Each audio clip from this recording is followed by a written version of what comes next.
y'all. Welcome back to the Worlds of Country podcast. I'm your host, Andrew. Thank you guys so much for tuning in once again. I know it's been a while, and we're so glad to be back. Today, I'm joined by Sarah Gross to talk all about her musical journey and carving out her path within the music industry. I can't even talk. That's how long it's been. Um, Hope you guys enjoy this one. I know I really did. We'll talk to you guys on the other side. Hey Sarah, how are you? I'm good. How are you? I'm doing good. What have you been up to lately? I have been pretty busy. I just graduated from school, so I am settling into adulthood. It's just as bad as they said it would be. So, yeah, it's been fun. How's the transition going? It's honestly, I mean, you you feel like you're taking, one step forward and three steps back, as the great Olivia Rodrigo once said. But then you can like look back in a couple of months and you're like, oh my gosh, I totally did that without even realizing it. Um, so I don't know. I'm trying to have more patience with myself going into the new year. But yeah, it's pretty weird. It feels weird to not have like a set schedule anymore. It's definitely an adjustment, but it's finally you get to do what you want to do full time. So, Yes. Yes. Yeah, that is really exciting. so when did you know that music was something that you wanted to pursue? I think I was in math class and I realized I'm not good at this. And then Better find something else. I was in science class and I said, "Yep, not this either." Um no, but I've always been around music growing up. I used to be a competitive dancer for 12 years of my life. So I spent a lot of time listening intently to music, and I have a very musical family. So music was kind of, given to me. I didn't really have to look very hard for it to be in my life. And then it has just been a constant. And then once I realized that I could actually do that for a job, I that was a game changer for me. So yeah. Was that like an evolution over time where you realized maybe I could make a life out of this, or was that like a moment where it sort of clicked for you? I had always thought both my parents are teachers. So if you are children of teachers, you are just grow up thinking you're also going to be a teacher. And my boyfriend is also a child of a teacher. So we had like bonded over this of just in your head, you think it's kind of the only option. Um, and then I think it was around high school when I met my now, very close friends of mine, who we record music together. I met them when I was about 15 or 16. And then they kind of showed me that there was a whole other world in music outside of education where you could, be in a band and record music and go to school for something like that. And that's really when that clicked for me. Was there like one aspect that drew you into music, or was it like more than one thing, I guess? I I guess because I was on stage so much as a kid because of dance, I loved performing. Um, and then when I started to learn about recording, that's when I really got into what makes a record and what goes into a song. And those things really started to fascinate me. And I made so many connections between dance and producing, that really just, it was hook, line, and sinker for me then. 'Cause you don't, for whatever reason, you don't see a lot of female producers these days, Hmm. and maybe we should talk a little bit about that if you would like to. Yeah, let's go for it. Let's dig So in. what? Let's dig into the real stuff here. Yeah. So why do you think that is? I think it's a very gate kept job in general. There's a culture with audio engineers where everything has to be super explainable. And I think even as artists, you feel like there's a barrier between the tech side and the music side, and it's kind of like opening Pandora's box once you start to, walk over to the tech side of things and see the divide. The techie people don't want the artists to learn about what we can do because A, it's job security, and B, they just like, being by themselves. And that's kind of where I think a lot of it comes from. But when you already have a divide, and then you're also a young woman in the music industry, you don't really know that you can have those options, that it is there for you. You can learn it, and maybe it's not as hard as you were taught it was. So, yeah, I think that it's really just accessibility. As someone who sort of walked over that line to the techie side, does it feel stigmatized to you now that you're in that world? Yeah, I think that have been times, I've had my moments where people can, put me in a corner or overlook me or maybe underestimate me. Um, and whether or not that's because I'm young or if it's because I'm a woman, I'm not sure. Um, but I do see it sometimes. Um, there is a little bit of fun that comes with always, being like, oh, they have no idea that I know this, Proving or people they have, wrong is one of the most oh, fun it things feels in the life. great. It feels so good. So yeah, I think that you kind of have to look at the brighter side in something like that, or you will always just be dwelling on how overwhelming it can be. Was that something that took you time to learn, or were you always sort of, I guess, for lack of a better term, stubborn? Yeah. I thankfully the people that taught me recording, I was surrounded by women. It was my high school music director. Her husband and her daughter ran a glorified home studio in their garage, and it was a really nice studio, but there were always women, always working with other women. So it really wasn't until I got to school, I had already, learned a lot from them. And then by the time I got to college, where I was, one of four women in the whole program with of a 35-person program, really the first time that I was like, oh wow, this is what they were preparing me for. But I already had the confidence to kind of go through and, do my thing. Do you feel like the sort of the lack of representation also prevents other women from walking over to the tech side as well? Absolutely.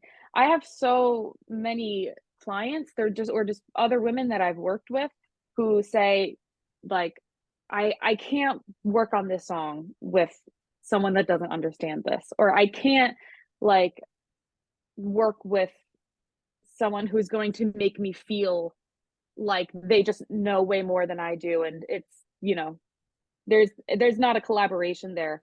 And I think that a lot of producers get into it by being artists, by being songwriters, and by being musicians.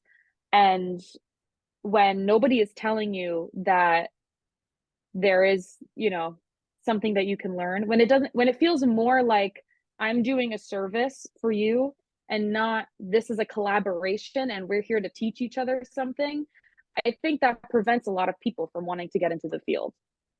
For sure. So, apart from your production, you're also an artist in your own right. So, how would you Mhm. describe your musical style for people that haven't heard you before? I like to say that if Sheryl Crow went through a bangs phase and then regretted it instantly, that's what my music sounds like. That's a very, very vocal picture right there. Yeah, I think it's pretty accurate.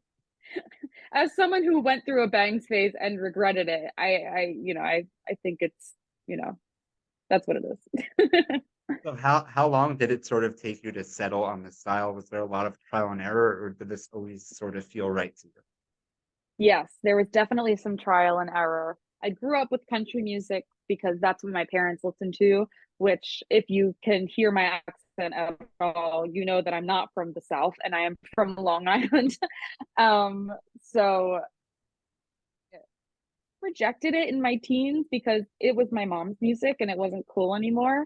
And then I got into funk music in college, Lawrence and Sammy Ray and the Friends and bands like that, and really, really wanted to make something like that.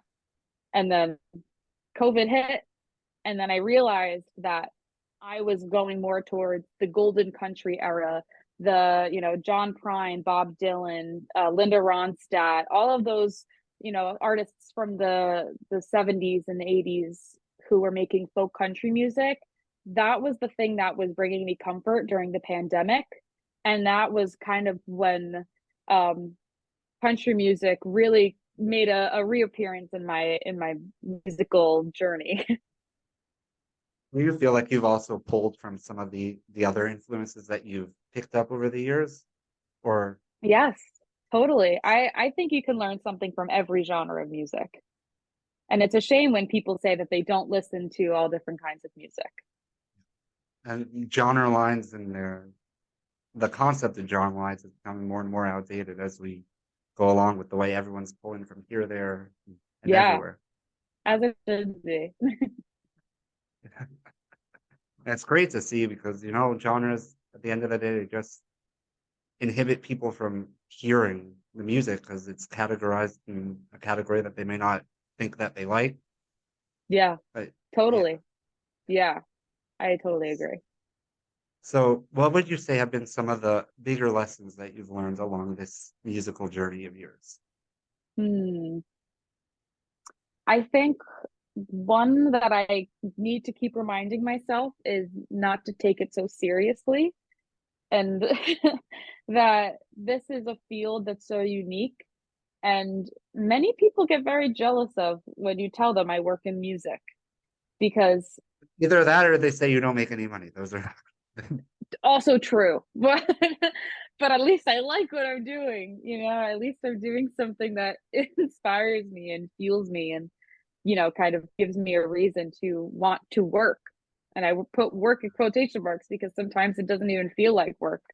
Um, but yeah, I think on the flip side of that, the other lesson is to take yourself so seriously and live in the delusion that you are the best version of yourself that you can be in music, because who's going to believe you if you don't believe yourself? no one can dream your dreams for you. Yes, exactly. Totally. Yeah, and it's hard because music is so like personal at the end of the day, yet you sort of need this community around you at the same time and to sort of mold that together. It's such a tough Yes, balance. it's really vulnerable. Yes. And you have to find those people that you could trust with the vulnerability too. So, Yes, yes, cool. 100%.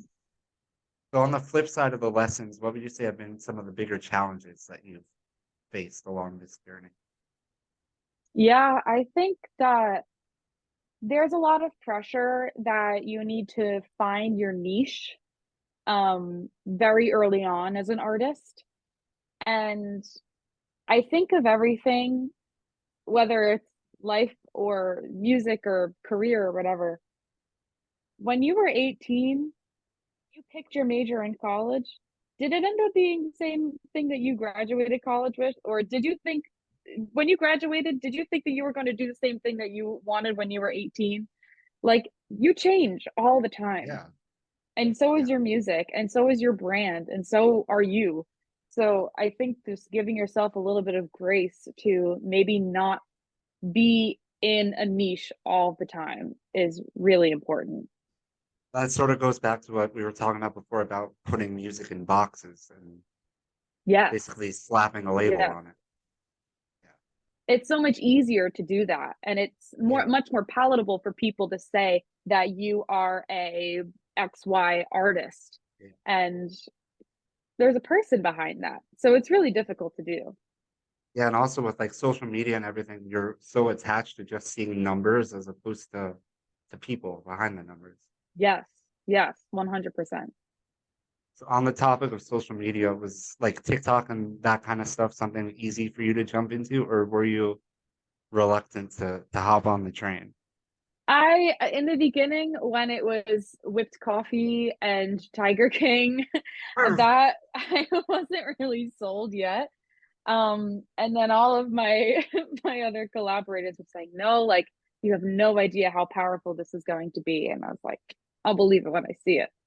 Um, and then I kind of accidentally fell into it. I had like posted some video about Scotty McCreery when I met him in like the sixth grade, and then it blew up. And it was And like, then you were stuck there. and then I was a star. No, but um it it was the most like kismet thing ever. I had that video blow up, and then 2 days later I had released a single, and it was the first single off of my debut album, Songs to the Passenger Seat.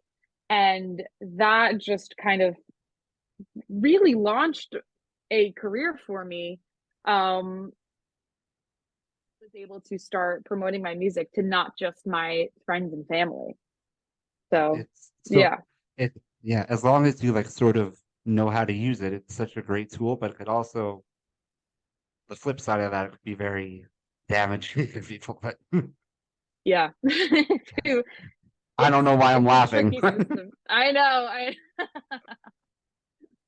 Yeah, for So, sure. of all the songs that you've put out, are there one or two that stick out as personal favorites? Yeah, they change all the time, which I think is a good sign that you're on the right path sonically. Um of songs that I've released, I always come back to a song called Osprey Park on my EP The Riversides. And that was really a story song, um hidden in a love song.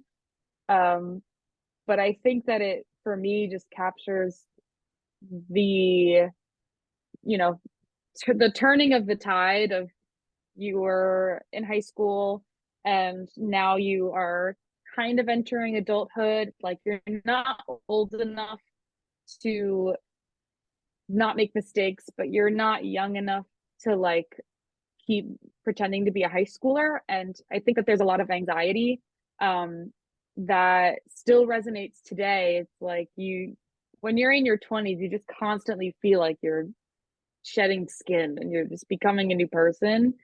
So I feel like that's a song that I always kind of go back to because it's something that I have felt all throughout my 20s so far.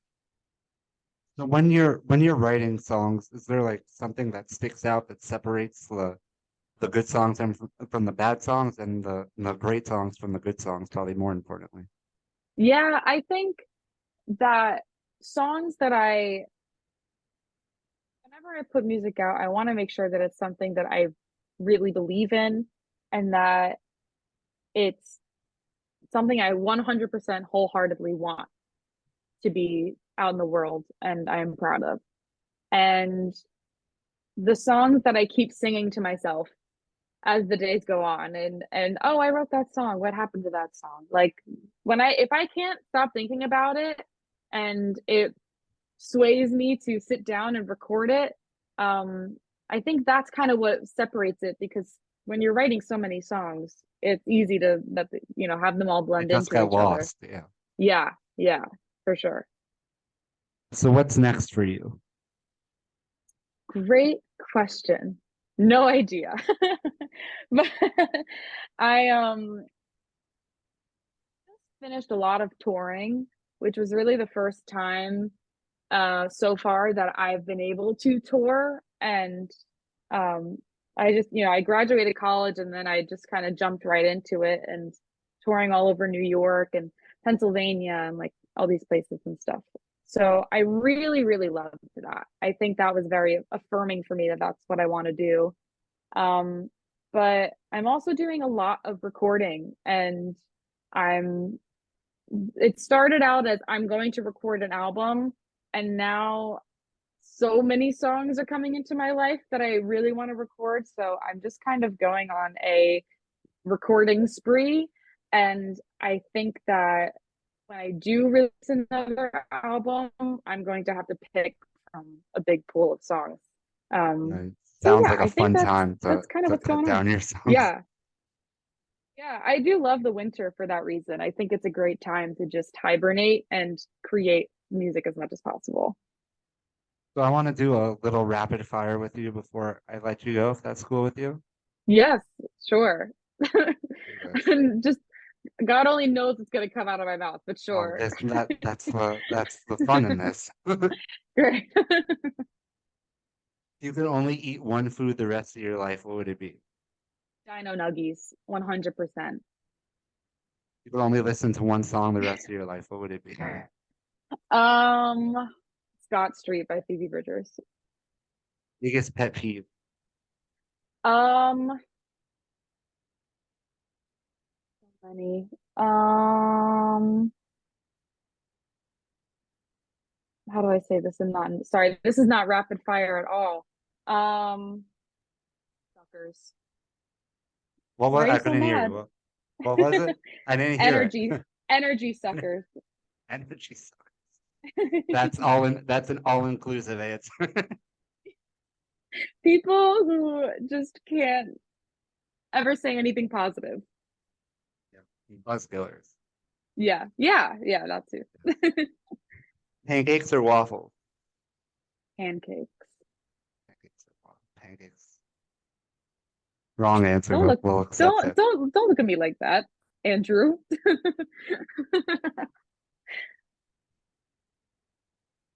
Um, Books or movies? Books. Well, TV or movies? TV. Chocolate or vanilla? Chocolate. Good answer. You redeemed yourself for the pancake Yeah, one. I guess. You're forgiven. Thank you. I wasn't gonna be able to sleep tonight. We'll keep you up all week. I know. It's like Andrew was upset that I didn't pick waffles. Well, thank you so much again for taking the time for this. Absolutely. Thanks for having me. This was fun. Of course. We'll do it again sometime. Yes, please do. Have a great day. Thanks, you too. Bye. Hey all, thank you guys so much again for tuning in. If you liked what you heard, be sure to go check out Sarah's music wherever you listen to music and go check her out on social media. If you liked what you heard from the podcast, be sure to hit that subscribe button wherever you're listening and give us a follow on social media, Our Worlds of Country on all platforms. Thank you guys so much again for tuning in. Talk to you guys next week.